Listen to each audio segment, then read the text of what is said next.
Though 2019 might not have been the spectacular year that 2018 and even 2017 were, it was, by and large, still a pretty great year for video games. But though there were plenty of excellent games released this year, by that same token there were also plenty of games that, to varying degrees, did not live up to the expectations. Here we'll be taking a look at what we felt like were the 15 most disappointing video game releases of the year, before picking one game from that group that in our view, more than any of the other 14, failed to live up to expectations.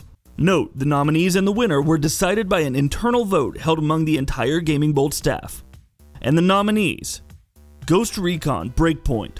Though Ghost Recon Wildlands was by no means a perfect game, its open-world co-op shenanigans were still a lot of fun. And if nothing else, it was at least a good foundation to build off of. Rather than doing that though, Ghost Recon Breakpoint turned out to be the worst mainline entry in the series. Not only did the game not fix most of its predecessor's issues, it also added a litany of new issues of its very own. All of it came together to deliver a muddled, messy, and hugely disappointing experience. Left Alive. No one expected Left Alive to be a spectacular game, but before it came out, there were many who did at least expect it to be good. With its focus on stealth action and storytelling, and with Yoji Shinkawa's art to prop it all up, it was looking like the closest we were going to get to a new Metal Gear Solid-ish game. What we got could not have been further from that. Left Alive was broken, boring, and dull, and though there wasn't any widespread pre-launch hype for it to begin with, owing to the fact that it was by no means a huge release, it was still disappointing to see its potential, or what looked like potential prior to launch, squandered like this. Generation Zero.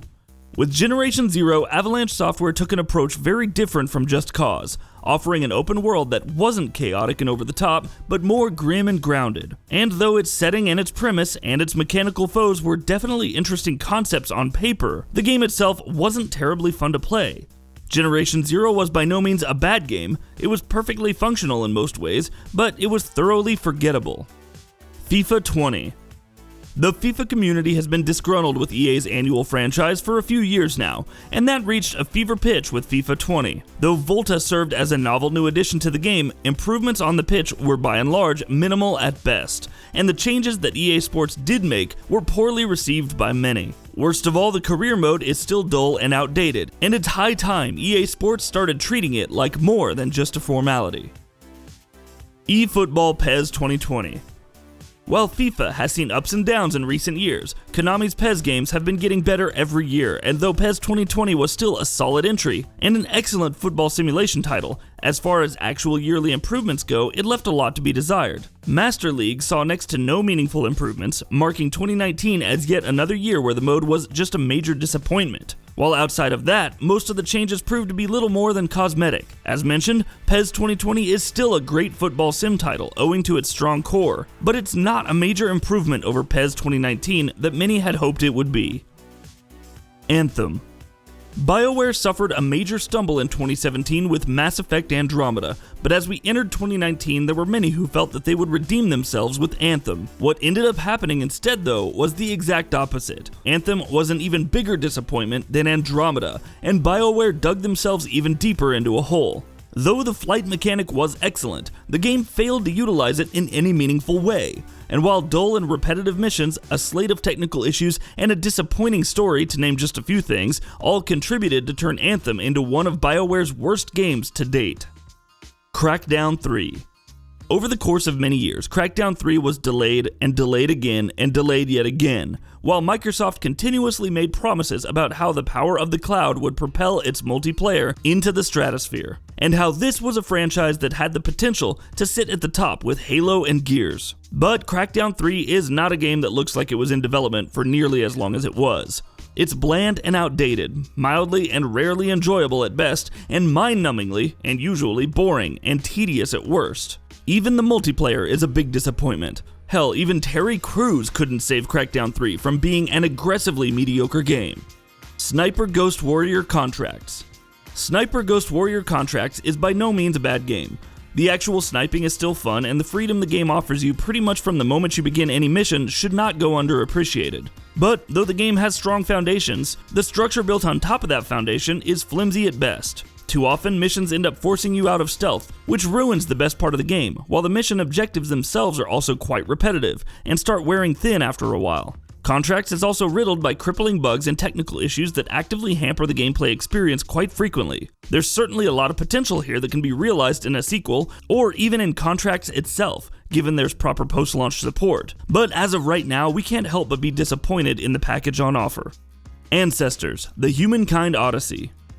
Ancestors: The Humankind Odyssey certainly had plenty of talent backing it, while its unique concept itself was also something that grabbed the attention of many. And while there's satisfaction and enjoyment to be found here, if you can invest enough time into the game, there's just far too many flaws to ignore. Ancestors can be unnecessarily dense and obtuse at times, and the whole experience, more often than not, can be a bit of a slog with its tedious gameplay and repetitive structure, especially in the first few hours. There's a good idea in there that developers Panache Digital can and hopefully will take to greater heights in the future, but in the here and now, Ancestors fails to do justice to its unique premise.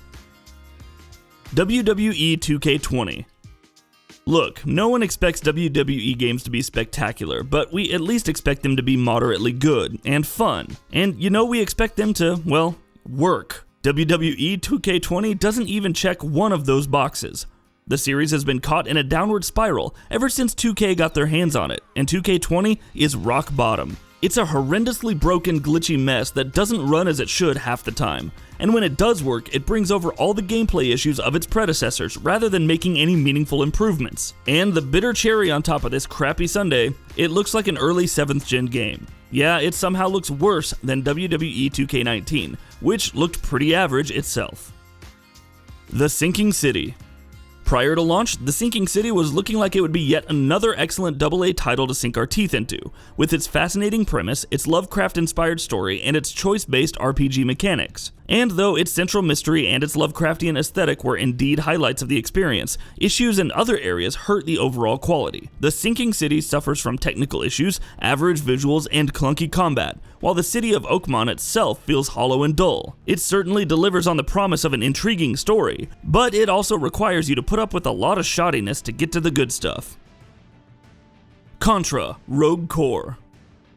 Contra is one of the most legendary franchises in the gaming industry, a proud bastion of the golden retro age of video games. So of course Konami took it upon themselves to tarnish that legacy with an absolutely horrendous game. Rogue Core completely disregards everything that makes Contra Contra. Horrible visuals, performance issues, a terrible weapons overheating mechanic that neuters the combat, and unintuitive controls are just a few of this game's major issues. By canning PT, Konami ruined Silent Hill. By making Metal Gear Survive, they ruined Metal Gear. And now, with Rogue Core, they've ruined Contra. Here's hoping they stay far, far away from Castlevania. Days Gone. Days Gone was a major step down from the kind of stuff Sony Worldwide Studios have been putting out this generation. That's not to say there isn't stuff here to like. The story, the performances of the actors, the systemic nature of its open world are all things that make this a game worth experiencing. But there's issues that cannot be ignored as well, including the by-the-numbers approach to open world design, tons of bugs and technical issues, and a general lack of polish. In the end, is Days Gone good? Well, yes, it is. But is it as good as it should have been, and we expected it to be? Well, sadly, no. Wolfenstein: Youngblood. Machine Games' revival of the Wolfenstein franchise has been glorious to witness. This year, before they followed up on the new Colossus with a proper numbered sequel, they gave us a bit of a stopgap to chew on, and with it, they decided to experiment with some stuff. Most of these experiments didn't work out. The shoehorned progression and loot mechanics completely neutered the combat, while Youngblood's decision to be structured in a more open-ended manner rather than being a completely guided experience like its predecessors also proved to be a bad one. Worst of all was the game's lack of focus on narrative and storytelling, which is something that had been a major element in both the New Order and the new Colossus. Hopefully Wolfenstein 3, whenever it arrives, will be more like the numbered games than this disappointing spin-off. Rage 2. A sequel to 2010's Rage was an exciting prospect, because id Software and co-developers Avalanche would finally have the chance to make good on the first game's untapped potential. And while Rage 2 certainly fixed some core issues from its predecessor, with its more seamless open-world design and much more vibrant and colorful look, it was, at the end of the day, a pretty forgettable experience. The core of Rage 2, its combat, is absolutely spectacular. The problem, though, is everything other than the combat. The terrible story, the bland open world, the repetitive side objectives, the disappointingly short length of the campaign. It's all a huge letdown. And GamingBolt's most disappointing game of 2019 is Anthem. There's a certain level of quality one expects from BioWare games, or used to expect at any rate, and Anthem falls way, way below that benchmark. More than that though, the game has a major identity crisis.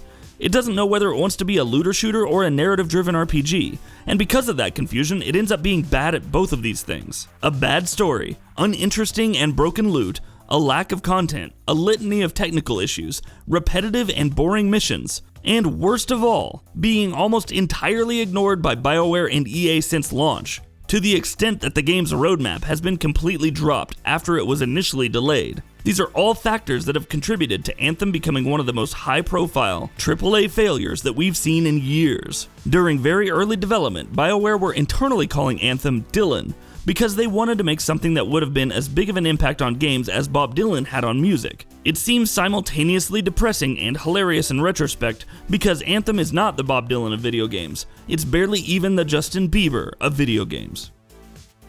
And that wraps it up. If you like what we're doing, please consider subscribing to our channel. We upload new videos daily. Also, don't forget to switch on the bell notification icon, that way you don't miss out on any of our videos.